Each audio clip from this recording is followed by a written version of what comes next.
Приветствую всех. После того, как поменял распредвал, звук так и остался глухой.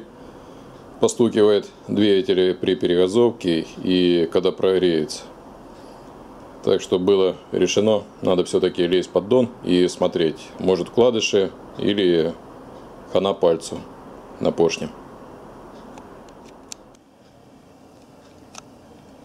Выдернул вкладыши. Есть микро царапины, но такого прям глобального ничего нет. Они начинают мутнеть. Это вкладыши, которые шатунные. Поменяю вкладыши и посмотрю, как будет дальше все.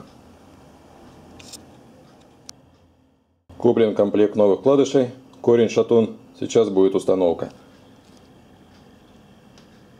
Вот такой вот фирмы Дайда Металл Русь. И сейчас увеличу. Такой же фирмы и стояли. По вкладышам ничего плохого не могу сказать. Также и на рабочих машинах меняем. Претензий к ним нет.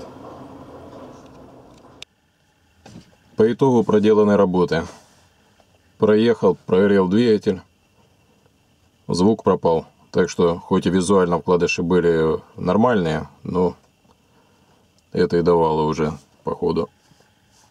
Шатунные вкладыши уже были подтерты, появился зазор и был стук. Так что буду продолжать дальше кататься.